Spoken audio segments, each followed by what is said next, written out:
Welcome back. Now for your 5-day weather forecast, we go outside to Matthew LaRue.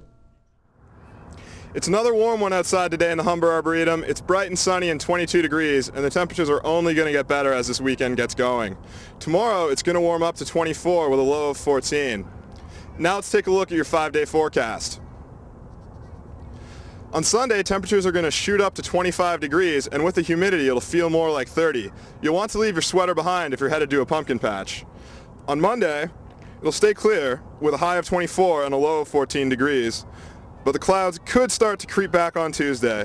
It'll be mostly sunny with a high of 22 and a low of 14. It's going to be an absolutely gorgeous long weekend. Get out there and enjoy it. That's it for weather. Now back to you guys in the studio. Thanks, Matt. Another horrifying story coming out of Mexico. 32 bodies have been found in the eastern Mexican city of Veracruz in what the Navy says is drug-related violence.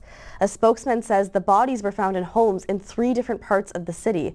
In 2006, Mexico's president launched a military campaign against the country's drug cartels. 44,000 people have died in drug-related violence since the campaign's launch.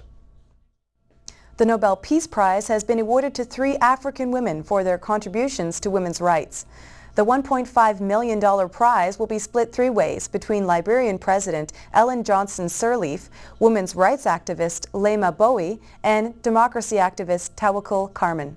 The 2 Liberians, Sirleaf and Bowie, used different platforms to bring change to their nation. Sirleaf was the first democratically elected female president.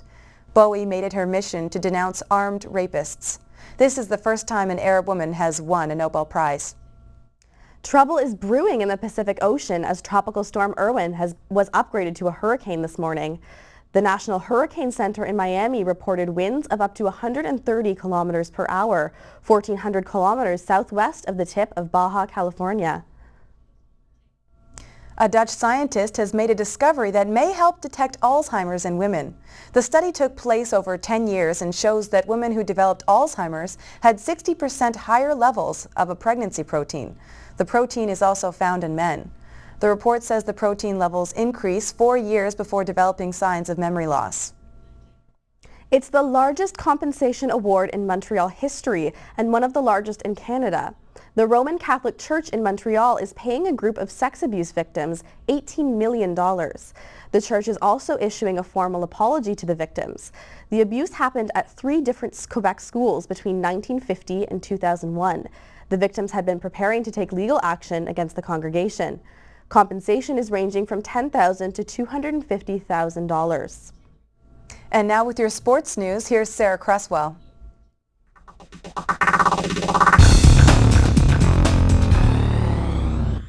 Hello there! The men's rugby team had a fantastic game after beating the Condors a whopping 51-0. The boys dominated the game, out-jumping, out-tackling, and out-running their opponents.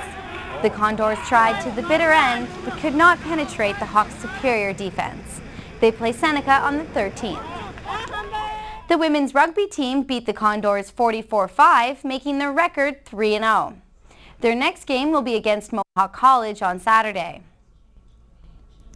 The men's baseball team was defeated twice by top-ranked Durham Lords in yesterday's doubleheader at the Connervale Park.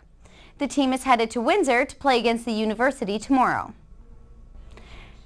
Leafs fans have something to smile about after they won their first regular season game last night against the Habs with a score of 2-0. The Flyers beat the Bruins 2-1 and the Penguins beat the Vancouver Canucks 4-3 in a shootout. The Yankees are officially out of the race to the World Series. They were defeated by the Tigers yesterday, knocking them out in Game 5. The Brewers and the Diamondbacks will play tomorrow, so will the Phillies and the Cardinals, who are tied 2-2 in the series. That's it for sports. Back to the studio. Thanks, Sarah. After the break, we'll get the latest in entertainment from Tom Katuku.